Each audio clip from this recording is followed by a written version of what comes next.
Welcome to Sister Sessions, where we explore what it means to live spiritually in a modern material world. This podcast brings together two sisters, each on very different paths, yet united by a shared desire for meaning, balance, and connection. Let me introduce you to the voices behind the mic. My older sister is a 49-year-old spiritual leader and teacher. She's spent over 2 decades guiding people toward inner peace and fulfillment, helping others find calm and purpose in the chaos of life. On the other hand, there's me, 47, a mom of 3, on my second marriage, and someone who absolutely loves the vibrant material side of life. I produce burlesque shows, I embrace the joys and pleasures of the everyday, but I'm also constantly seeking something deeper, something more profound. Together, we bring our unfiltered, honest conversations to you, mixing humor, insight, and a bit of sisterly back and forth. Our hope is to create a space where you feel seen, understood, and inspired to find your own sense of balance and peace. So settle in and join us as we share stories, struggles, and lessons from 2 paths that, while different, lead to the same truth, that the divine and the everyday can and do exist together. Welcome to Sister Sessions. Hey. Hey.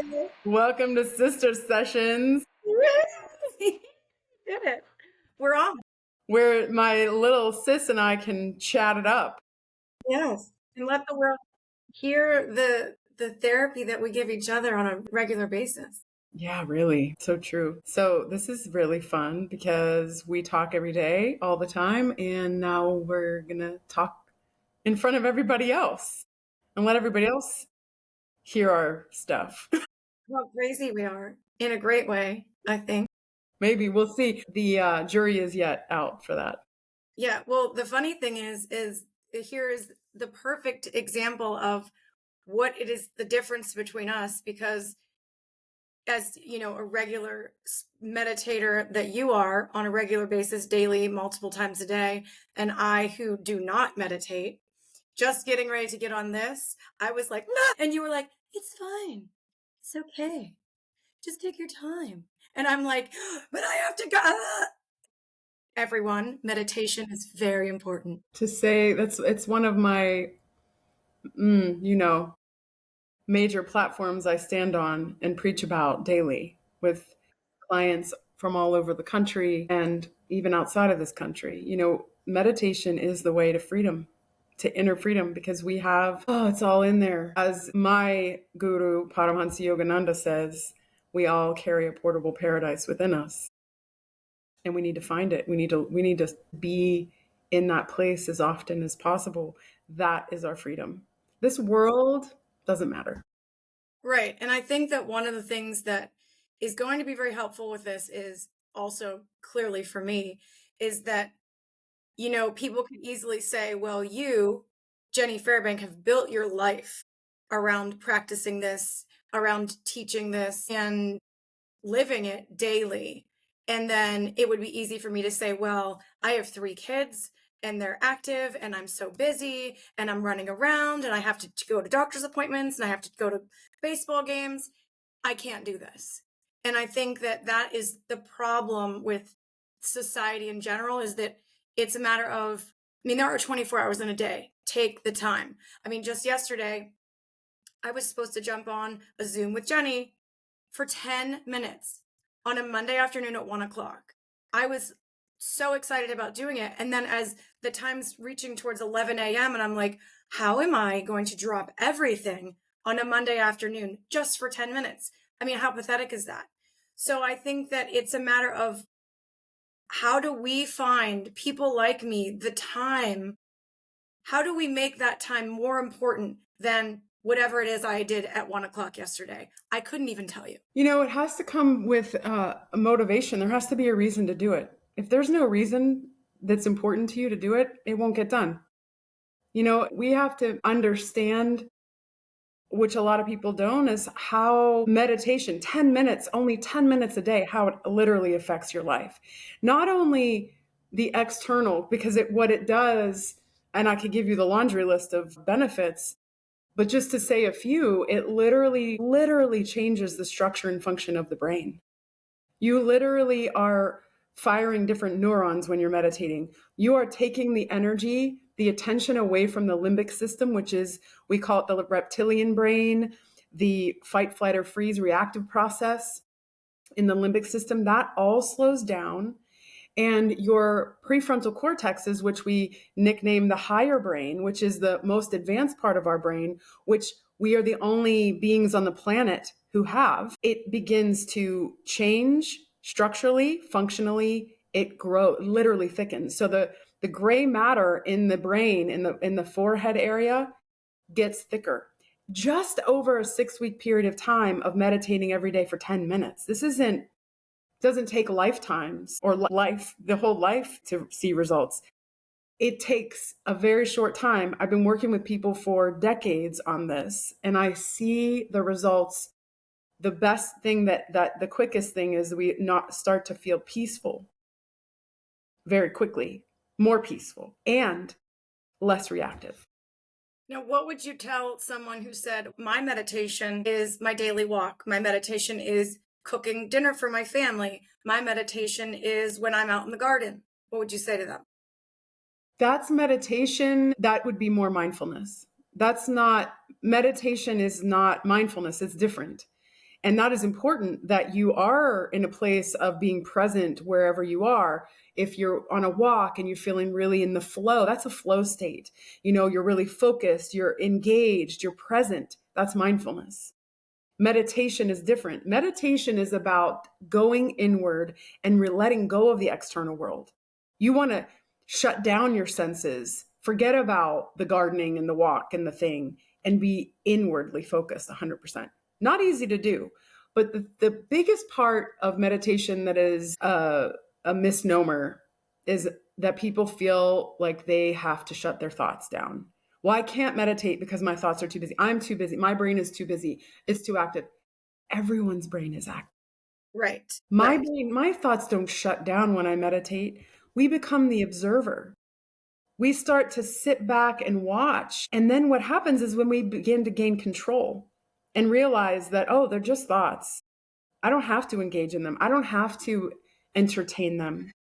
In fact, I want to sit back and watch and just notice, wow, I'm thinking about that. Wow, I'm thinking about that.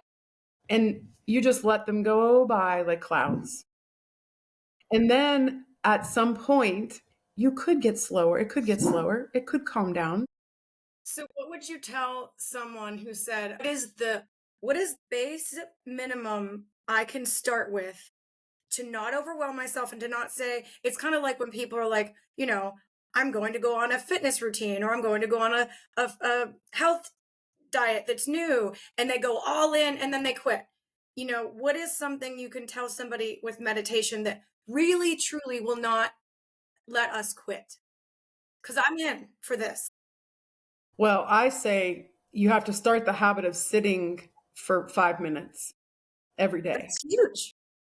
So it's even just the point of making the habit to get up and sit in one specific spot. So I hope everyone's writing this down. We're going to start with 5 minutes of just sitting. And all you need to focus on is your breath. So you can take some long, deep breaths. So there's a lot of breathing techniques, so many breathing techniques. And one that helps to calm the mind is when you count your inhalation and your exhalation. So for example, some people call this 4-part breathing, equal part breathing. There's all these different terms. I call it equal part breathing, where you're inhaling, you're breathing in through your nose, and you want to fill the belly like it's a balloon, and you inhale, say, to a count of 4. I usually start with 4 with people. So you inhale to 4 and you count in your mind. You hold the breath counting to 4, and then you exhale counting to 4. And you do that. Inhale, 1, 2, 3, 4. Hold, 1, 2, 3, 4. Exhale, 1, 2, 3, 4. And that mind then is activated and is engaged in something, and you're calming your nervous system. So it's very relaxing. It's very focused. And if you could do that for 2 minutes, you could start even just sitting at the same time every day in the same spot, and you breathe for 2 minutes like that. And then what's going to happen is that you want to sit longer. Just like the gym. I don't want to go on the treadmill. Okay, I'll just go for 5 minutes and start walking. And then you start walking, you're like, oh, this feels good. I want to walk another 5 minutes. And the next thing you know, you're on there for 45 minutes and you didn't realize it. That's the trick. We have to trick our mind. Because our ego is so good at talking us out of things. So meditation is obviously the number one thing. So outside of meditating, now it's easy for me to compare things to being a mom, but this is that's just my busy. My busy is mom. I know there's business women who are, their schedules are insane. They barely finish things in an 8-hour day and they're constantly working 12-hour days. So just in general of a busy, busy person, I hear so many people say, well, when I do get 5 minutes, and this is outside of the 5 minutes of sitting, when I do get a moment, say I got an unexpected 30 minutes, those 30 minutes, I swear, get wasted by people going, what should I do? Should I lay down? Should I take a nap? Should I go for a walk? Should I eat something? Should I treat myself? Should I do a face mask? Like then they wasted that 30 minutes. Their minds are, woo, woo, woo, woo. We're not talking about meditating now. We're just talking about living daily, calming ourselves and knowing how to treat ourselves to that moment we had it alone. Well, the key is to practice when it's easy. This is something that we have to program in our minds. We have to program in our consciousness. We have levels of consciousness. We have the subconscious, the conscious, and the superconscious state. Most people live in the subconscious patterning. They don't pay attention. They're running on clockwork. You're programmed. I'll get up at this time. I have my coffee. I do this. I do that. I know how structured you are. I know that that's like, if I don't have this, then it doesn't work. And it's like this, but what you're doing is setting yourself up for the externals have to be set in a perfect way. And if they're not, and something goes awry, then everything falls apart. You are externally focused versus you're in the internal focus that nothing can touch your portable paradise. Learning that you have control over your thoughts, emotions, and behaviors in your actions, right? We forget that. Yeah. And back to the meditating, I think that a lot of people think, well, if I meditate, then my day should just be peaceful.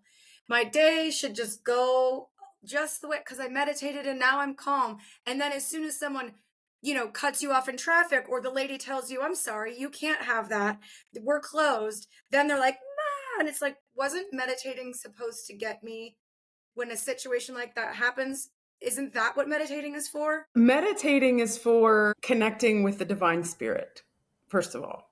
The point of meditation is to connect your inner light, your divinity, with the greater source of divinity.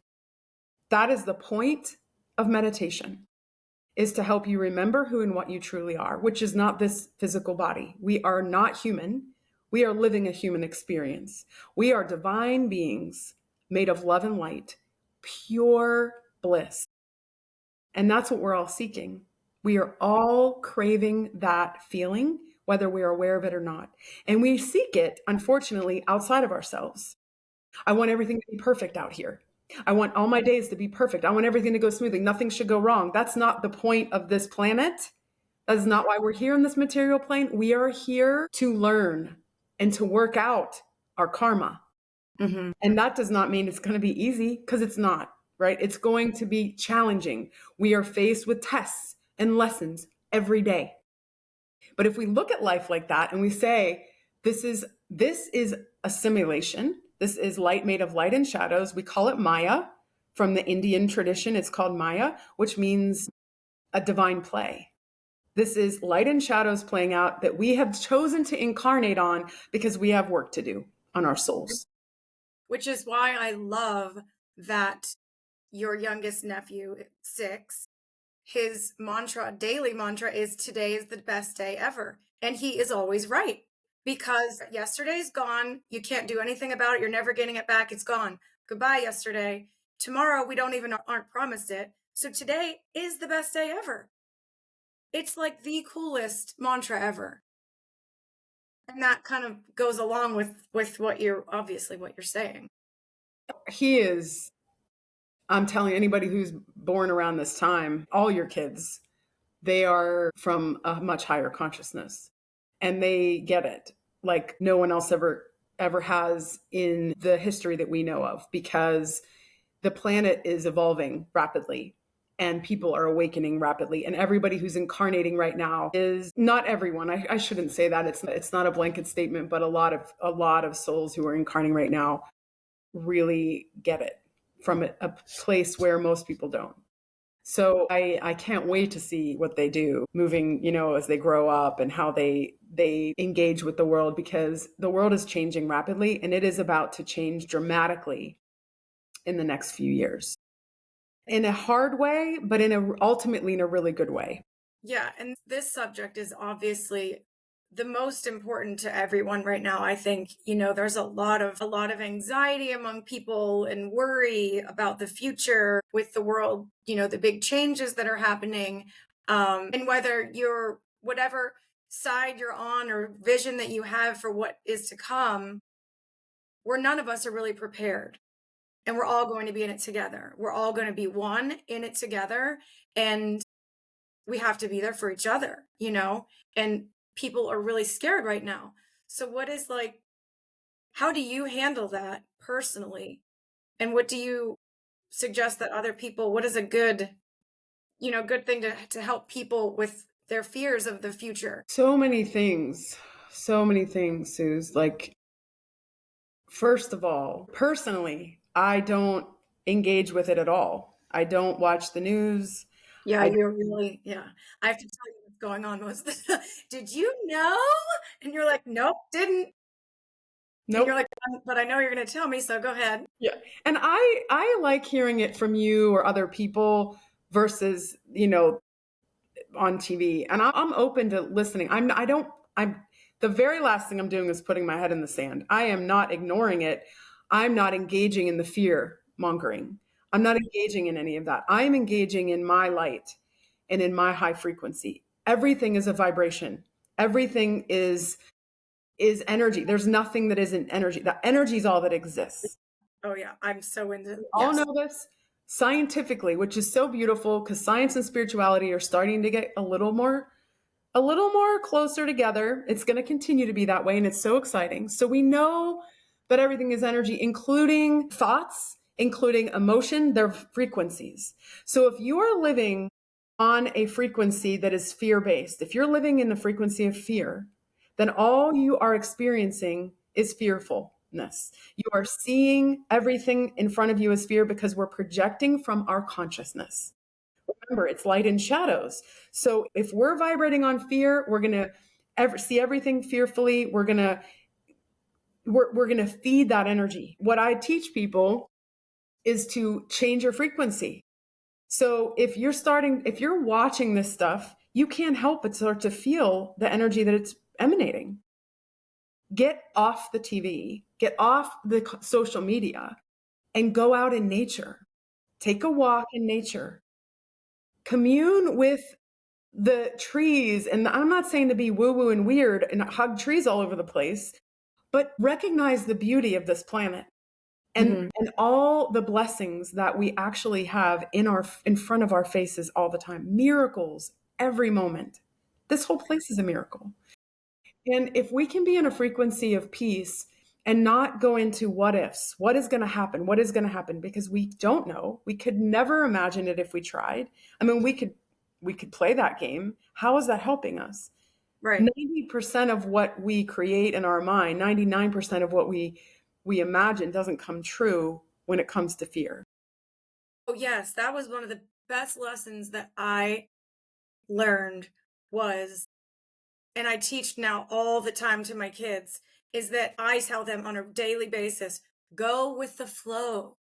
Because if you don't go with the flow, you are going to be an unhappy person. It is not possible that what you created in your mind and that you think that this day is going to look like is actually going to happen. It's just not going to happen. It's things are going, you're going to miss the bus. You're going to something or you're going to get a surprise visitor and you thought you were going to go do this today and you didn't. I mean, my husband took off work yesterday, surprised me to help me around the house, which was crazy. He never does that. It was just, I had a sore back and he saw my struggle and he just was like, he just went a little above and beyond. And it was a Monday and he took me out to lunch. I literally said, if I knew 2 weeks ago that you were going to take off on this Monday to help me decorate the house for Christmas while my back was sore and then take me out to lunch, I would have been waiting for this day for 2 weeks. If I had waited for the day, I would have had an expectation of what it was supposed to look like, and it may not have met it. Well, whatever it was. So it's like it can go either way. Just go with the flow because we can't change and control anything. So when you go with the flow, your happiness flows right behind it. I love that. I love the go with the flow. It's everything. Honestly, Suze, that is surrender and acceptance. You surrender to what is instead of fighting against it, because that's what causes suffering. Yes, suffering. Yes. It's the fight that causes the suffering. When you surrender and accept, okay, this is what it looks like, this is how it is, and let go of expectations, which is, I know, super hard for people, it changes your entire life. And I have been in that place where you look at, okay, yeah, you have a goal or you have a desire to create something or do something. And you need to put that energy out. You need to put out the good energy. You need to say, okay, I want this. I want to create this. I need to take the steps. But I'm going to say that you also have to go into one of my favorite statements, and I tell people all the time, is this or something greater. So what I have an idea for, and I want this and I want to do this, but you know what, universe, this or something greater. Maybe it's something different, completely different than I ever could imagine. And I'm open. You're not holding to that rigidity of it has to be this way or it won't be okay. Mm-hmm. Because you have no idea what is actually for you to come. Because we have what we want and what we need don't always match. Right. Absolutely. And one of the things that you have taught me through the years, which I love, is that when things just start happening and flowing, you know that you're in the right direction.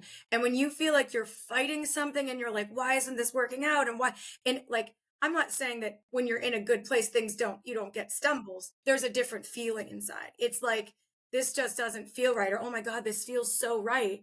And listening to that has helped me throughout the past 2 decades, with understanding that, okay, this feels like I'm forcing this and it's not working out, but I keep forcing it. And then it ends up blowing up as opposed to the opposite. So listening to that, it has been so helpful in my personal journey of spirituality and calmness, which I've grown so much. It's crazy. Yes, no, I do not meditate as of now. I have meditated in the past, but not for any period that I could possibly ever brag about, maybe like a month or two, but never on a regular basis. I think it's the only thing that I really lack of being mindful is not meditating. Because I'm mindful throughout the day, all day. Actually, it's kind of, sometimes I think, wow, people would think you're a real weirdo. Like I have weird things, like every time I hear the button on my washing machine go, do, I say a thank you, God. Like just little things like that. That little bell is like a thank you bell to me.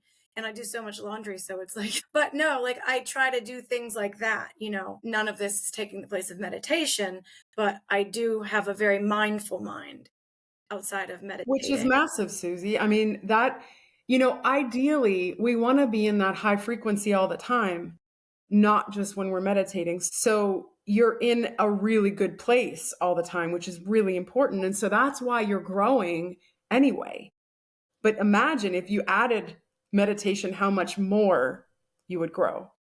Because it's expansion. When I say growth, it's expansion of awareness. What we are doing is expanding our awareness, which means we're expanding our ability to see ourselves clearly and to have control of our energy. And then this reminded me of this term that I personally only recognize, like, it was on social media, on different, like, memes and things that people started to talk about. They would call out toxic positivity. And I'm like, what negative person came up with this term, toxic positivity? And I can get, I know that people, I'm not going to say annoyed, but maybe even annoyed sometimes. I really do always see the bright side of it. Absolutely. I don't care what you throw at me.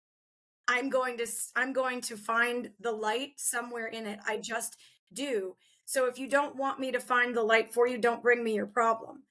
Otherwise, I will just listen to you. And now I've learned that more. Just listen.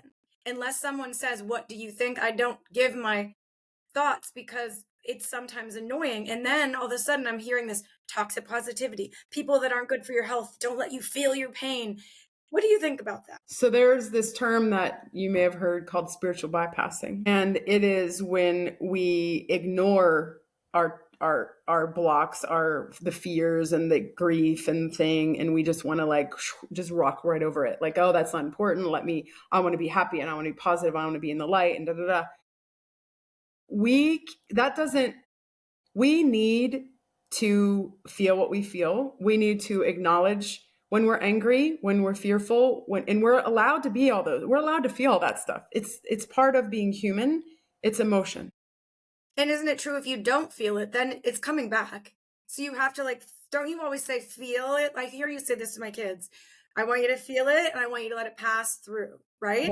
That's right. Because if you ignore it and you store it, it builds. It sits in there and it grows and it festers, and it will come up in ways that you have no control, where yell at somebody who cut you off on the road, or, you react from somebody saying something that is nothing to do with that person. It is, you are filled up with fear or anger, and it needs to find ways to leak out.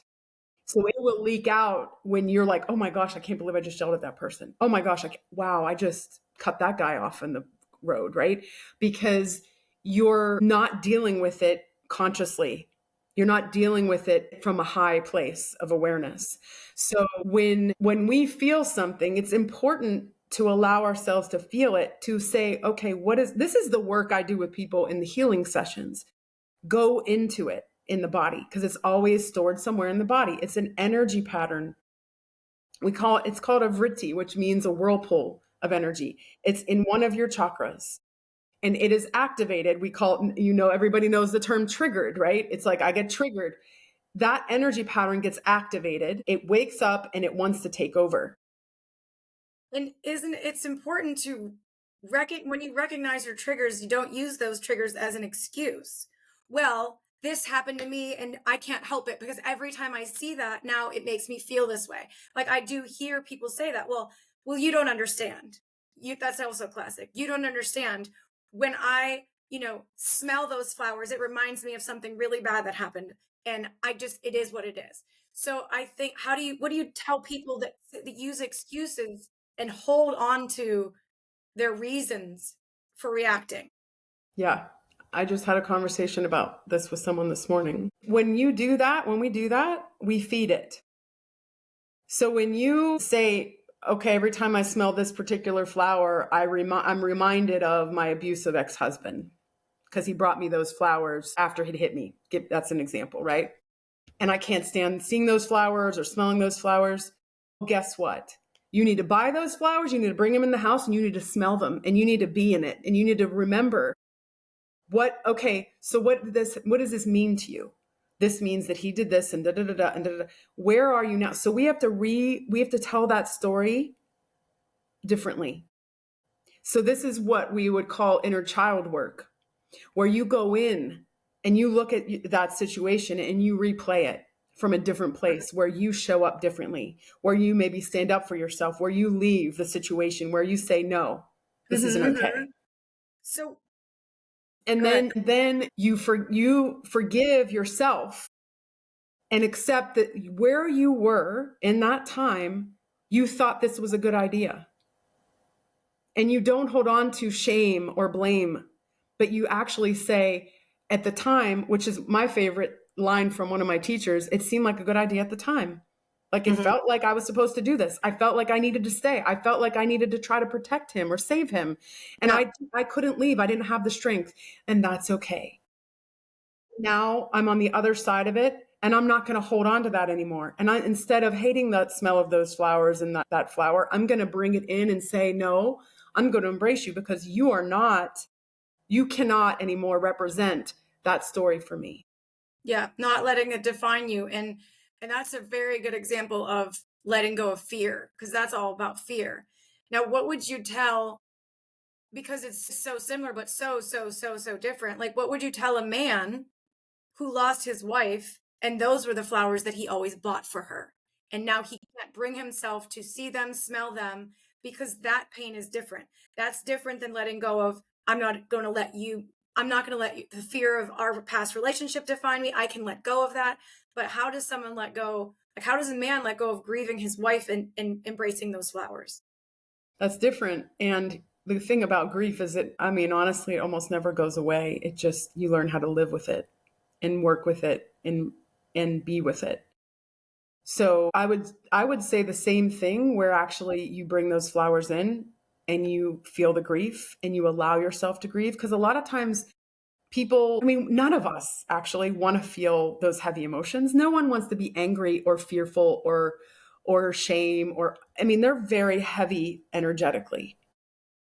And grief is one that's really tricky because it's which I love the term. I love the thought of the reason why we grieve. We grieve because we have given a lot of love to this one person, right? We have given so much love to this person or this animal, and now that animal, that person, Animals, because a lot of people have really hard time with that. Yeah. yeah.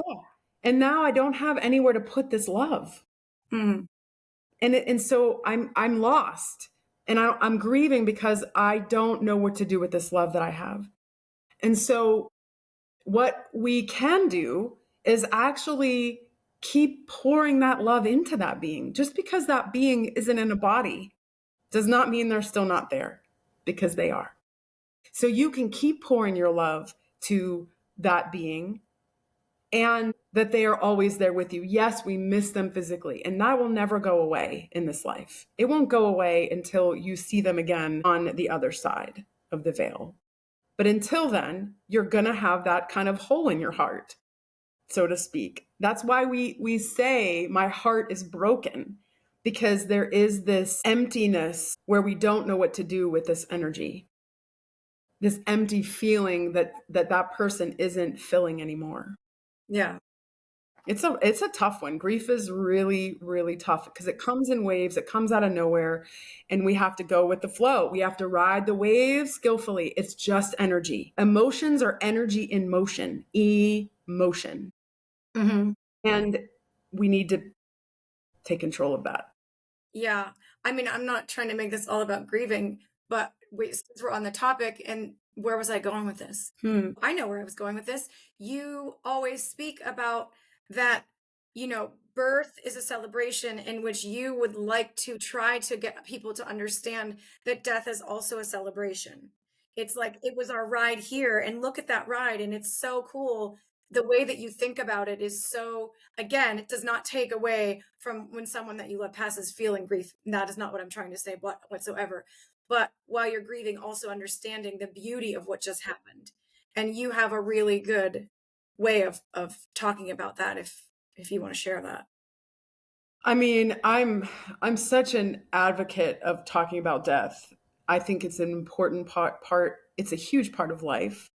And we end up so often pretending it doesn't exist, and if anyone brings it up, it's like, oh, don't talk about that, like it's morbid and negative and wrong. No, quite the opposite. I find it so beautiful to think about, first of all, my life review, because we all have one. I have listened to hundreds, as you know, hundreds of near-death experience stories. I love them. I eat them up like candy. I'm fascinated by people's experiences on the other side. I know with every fiber of my being that we have a life review where we get to look at everything that we've done And not only everything we've done, everything we've experienced, how we felt in the experiences, but even more excitingly, how other people have experienced, how they have felt in our presence, how they have felt from our showing, how we show up. So if I'm mean to a clerk at the store, how that ripples out, how that person then might be mean. Not there for a second. If you say that one more time, you cut out. If I'm mean to somebody at the grocery store, Oh, I got you. right? And how that ripples out, how then maybe they're mean to their child when they get home because it put them in a bad mood, or vice versa, right? We get to see the ripple effect of our actions. How we can actually, as if we are that person, we feel what they feel. Mm-hmm. And so that's a whole other conversation, which I'm so fascinated about. But when you answer your question, the death, what I know also to be true is when we look at the energy realm, which is the astral plane and the material plane, these two planes. There are more than that, but let's just focus on those. Which is the astral plane is where we go when we leave this body. When we incarnate in the human form on the planet, there's like a mourning on the side of the astral plane. Like, oh, they're going, they're going to be gone for a while. I mean, time over there is very different than here. It's very different. Not real, this is a different plane. It's a heavier, dense plane. So everything is slow and long and it feels like forever. There's like a mourning when we come over here. There's a celebration over here when we have a baby born. And then when we leave the body, there's a mourning on this side and there's a celebration on that side. You're back. What? It's like this great celebration of you did it. You've gone through, like they call this like the PhD level, this planet. It's no joke here. Yeah. We Yeah. own it. Yeah. Wow. That is a really, I never ever heard of it put that way though, about the celebration and the differences of the mourning and the celebrating on opposite sides, which makes complete sense. You know, interesting. So death needs to be celebrated. And it's, again, we have to mourn our family, our loved ones. That's obvious. But we can also still see it from that bigger perspective and picture of things and know that you will be with them again. We only take with us our consciousness, and everyone that we have encountered, all Mm-hmm. the friendships and the family and the love and the relationships, that doesn't end. Right. That just shifts and changes, right? I mean, we move into another realm, we have other experiences. And so when you meet somebody on the street for the first time, meet somebody somewhere for the first time, and you have that automatic, like, ooh, I know that Mm-hmm. person. I get that. I like this person. I want to be around this person. It's because you've shared a lifetime with them before. You know them from a past life. You have had experiences with them. Right. Yeah. I think this is crazy, but I've been thinking that like the first, like I think in my 20s and 30s, I actually think that I pulled my past life into this life. And I think that I was trying, not consciously whatsoever, to recreate what I didn't even realize I had already done. And for some reason, I had a pull towards like my first marriage and different career choices that I've made so far. And I feel like, those things they were high and they were low. They were great and then they were really rocky and they made me feel amazing and then they made me feel very, very, very bad. And it's like, and working through and moving past those things, I'm like looking back and I'm like, that's kind of the thing that you taught me with, if it doesn't feel right, it's probably not right. And when it is right, all these things are going to give you signs that it is right. Well, all the signs were thrown at me like bombs that this isn't right, but I just kept moving forward because I thought that this is what I wanted and this is what's supposed to happen. So, yeah, I feel really like I found this, that I did that. I think I brought my past life. But the good thing is, I think that I let it go. You did.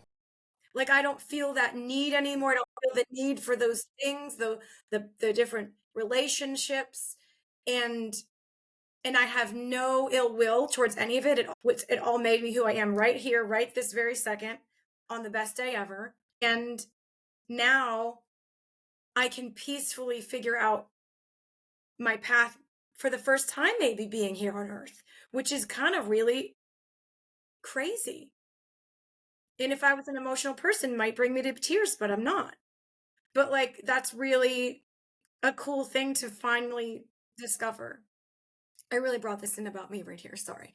That, that's good. No, Suze, I think it's so important to hear, and people need to hear that because, listen, people live lifetimes like that, Susie. Lifetimes where they keep repeating and repeating and repeating, trying to make this one thing work, make this one thing work, and they keep doing it again. And the good news is we have infinity. There's no timeline here. You can do that a million times and it won't matter. Do you Yeah, see? and like, I want to be around these people, but then I don't feel good when I'm around these people. And it's not against the people because they're on their journey and they're on their path and we're all equal. We're all spiritual. We are all God, we're all one. And I believe in that. So I have no ill will or feelings about any of my past relationships that didn't work out because and I'm sure those things help those people too. But it's really cool to get to this place. I mean, it took a lot of work. It didn't just take me wake up and, oh, I had a dream last night. No, and it still work daily. Every single day, I listen to things. I fill my time with how can I find who I am in a greater sense and be the best person that I can be. And I think that it all starts with like being nice to the person at the grocery store that's helping you with your bags. It's That that those are the most important things. They really are, 100%. But I want to say something I was going to say earlier when you mentioned that, and you mentioned it again, so I really need to say it. When you said to know what is right, you feel it. That is intuition. Intuition is when you have a calm feeling. You just know. You're not thinking about it. You're not analyzing it. It just comes to you like, yes, I know this is right.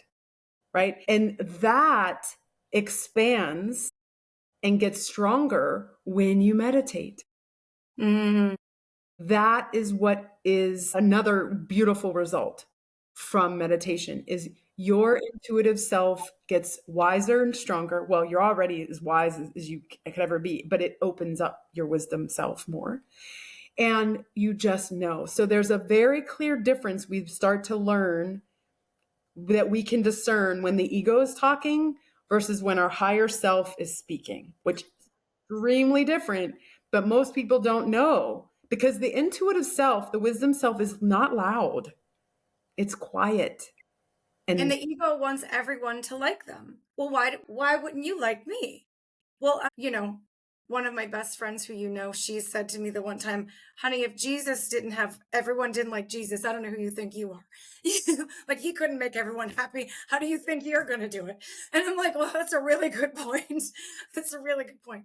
No, but seriously, it is hard to swallow when someone says something bad about you. Or, if you're in a relationship and you get dumped. That is hard on our egos, men and women, trying to come to peace with, well, it wasn't meant to be. Like even, sports, getting cut from teams and well, why wasn't I good enough? And all of that, being good enough, being pretty enough, being loved enough, and finding a place to say, it's okay. Like that took me a long time and a lot of work to say, it's okay. Like not everyone's going to like me. Not everyone's going to want to hang out with me. And that's okay because they're on a journey with people that they have their circle. And, this guy is going to be more compatible with someone else. And my relationship is going to be better elsewhere too. Those things, the ego thing is really, really hard one. it's huge. It's everything because that is the attachment to the outcome, right? That is the expectation. That is taking things personally is such a massive lesson. I mean, I talk about this incessantly. Taking things personally and making assumptions are two very difficult things. If you haven't read, and I know you have, but whoever's listening, if you haven't read the Four Agreements, go get it now and read the Four Agreements. They are a fundamental thing. I have everyone read. not taking things personally. Do not make assumptions. Always do your best. Don't speak with integrity. Huge, Yeah. huge 4 pillars of living a well-lived life. And taking things personally, this is where if you really get that lesson and you really understand that, embody that, it doesn't matter if someone breaks up with you. It doesn't matter. I mean, you feel it. I'm not denying the feelings, but you see it from a bigger place. It wasn't for me. And I trust in the universe's plan because we've all sat down before, maybe not sat, but we've all been in the astral realm with our guides planning our life. We have planned our soul life, our soul plan to come here to learn certain things. And it isn't as detailed as like, what I'm going to have for breakfast, but it Right. is big things People, are mapped out. relationships that you go through, all of that, Absolutely. experiences, that kind of thing. Yes, I totally agree with that. And it takes work. You're not just going to say, I'm not going to take this personally, and all of a sudden you're not taking it personally. That is absolutely impossible because it took me a long time. I've been that way for quite a few years. I always believe that what people think about me is none of my business. It's Exactly. absolutely none of my business because everyone's business is different and everyone's viewpoint of their expectations from people come from their childhood. They're so engraved into it's in there of what they think that they want and what they want out of people that they don't even know it. We don't even know it. It's all from our life experiences, and then just things don't work out. And yeah, it's okay. And it's better because it wasn't the right path. Right. And this goes to the trust that we are always receiving exactly what we need, not always what we want, but that's the ego, right? Clinging. Well, I want this person in my life. I want them to like me. I want this. I want this. But maybe your soul is like, that would be a terrible road for you to take. That's not what you're here to experience. That would derail you from your path. We don't know. And that's the hard thing is to surrender and trust. Mm-hmm. Mm-hmm. Yep, everything is always going to be okay. I tell that one to my kids all the time too. Everything is always going to be okay. It may not feel okay right now, but it is. It's going to be okay because this is for your greater good. Yeah. And I would even take that to the next level of everything already is okay. Because you're saying going to be okay is out here.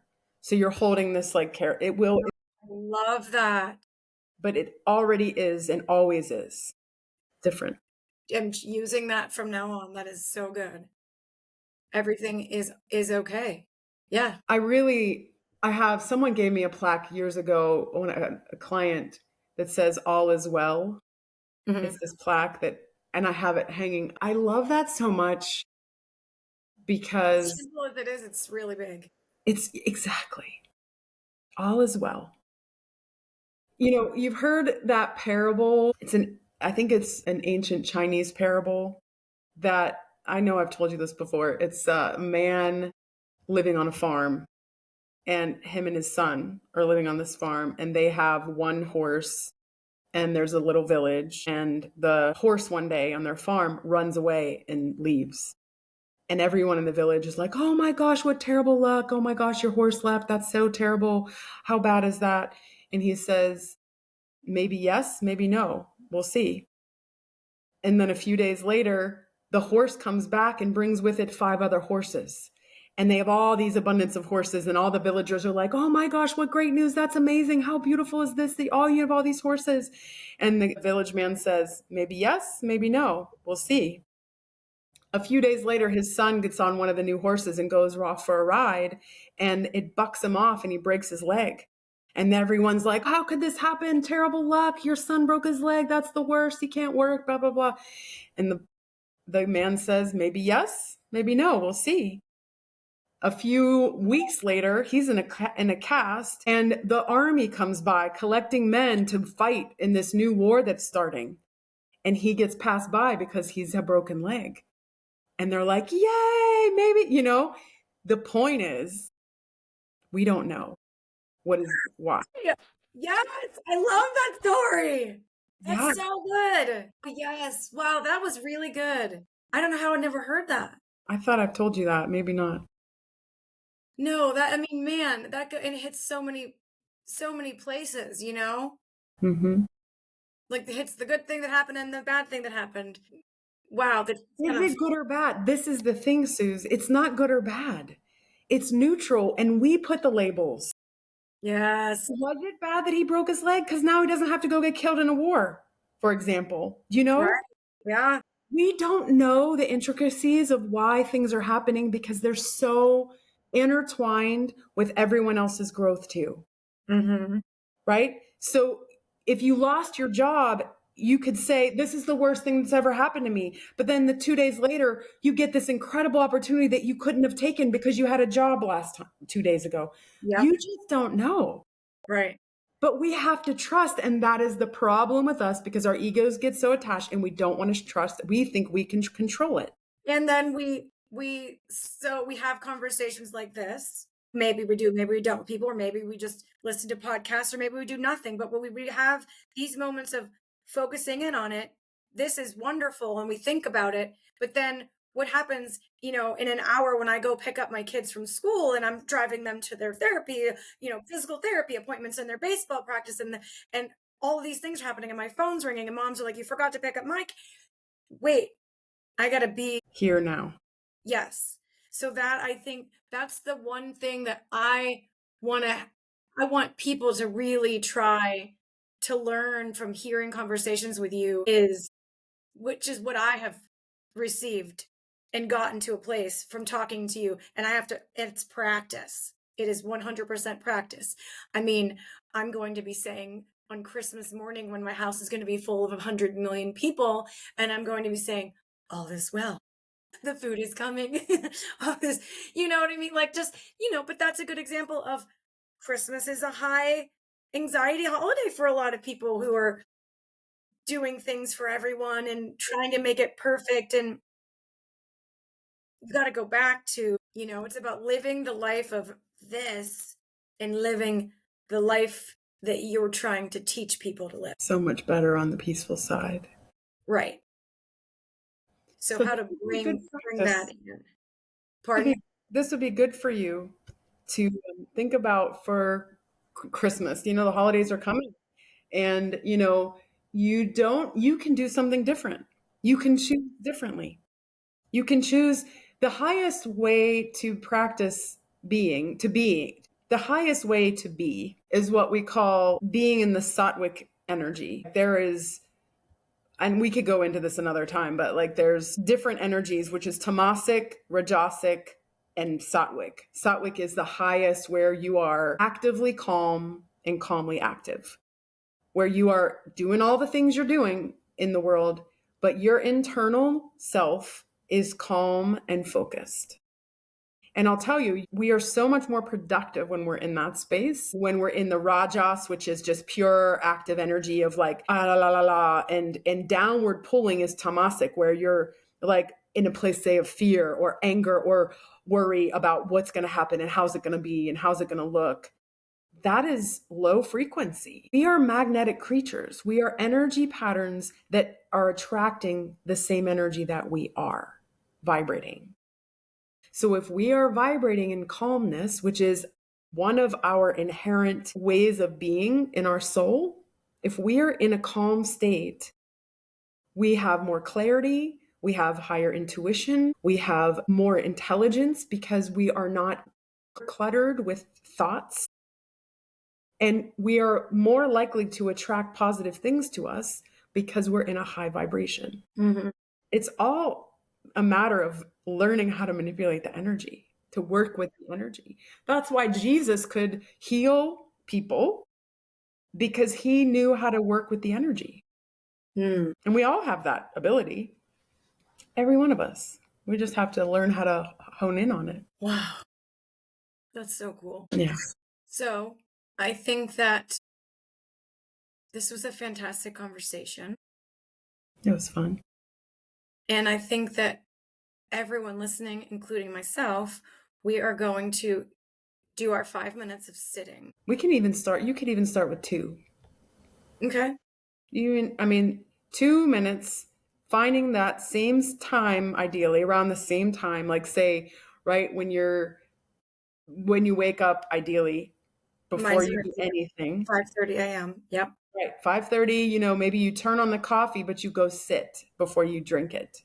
And you just close your eyes and you focus on the breathing, and you do that for 2 minutes. You can set your alarm 2 minutes, and you just sit there and you just notice whatever it is. No judgment, not trying to change anything. You're just observing yourself and your breathing. And then that's it. Start there. This is fun. Yeah, every day. Every day. Every day. So, what do you think? Any last words you want to say for this as we wrap this session up? Well, I'm just so excited to do this. It's fun with you because, we get to dive into stuff. I know, and I feel like being that this is our first one, for a fact, we could sit here for 3 hours and Yeah. just keep talking. Yeah. It's kind of funny because, we didn't have any type of anything to what are we going to do? We just said, let's just start recording. And I feel like we touched on so many different subjects, that it's going to be fun. I think we are giving everyone a good idea of where our heads are, kind of like where our thoughts are in life and about different things, and a little bit of the difference of who we are and what place we are in our lives. And this is going to just be so much fun. And we can take this down so many different avenues. I mean, I think it would be fun too to have moments where we ask people like, what do you want to talk about? Or maybe you can throw questions on here for us. And, gosh, you guys need to utilize the insane love and wisdom that Jenny has been gifted. And I think that's one of the reasons that I really wanted to go on here, because I feel sometimes selfish that I get to talk to you every day for such a long period of time, that I think like, wow, I grow so much from it. And your voice is such a gift that it needs to be heard. And we already know that. And I think that, with me being so different than you are, I can help be the voice of people of what they want to hear, what they want to know, not just tapping into a mom or a female, but just people in general, like, talking about what about a man who's grieving over a wife, or just different things like that. Like we want to really talk to everyone. And I know that when you do, a lot of times you do podcasts, people are like, you need to find your specific audience. And I understand that on a marketing point of view, 100%. But I think that I know you, like you don't have, it's everyone. It's all of walks of life, ages, race, religions, the whole 9 yards. That's who your voice is here for everyone. So I hope that everyone who's listening can share this with other people in their lives of all ages, and ask them to give it a shot and listen to Sister Sessions, because we're going to have fun too. Yeah. We'd like to get you guys involved, and maybe we'll even have some special guests on that I know some fun people with a lot of wisdom too. And any last words from you? All is well. All right. I'll talk to you soon, and we love our new platform. All right. Okay. All is well. All is well.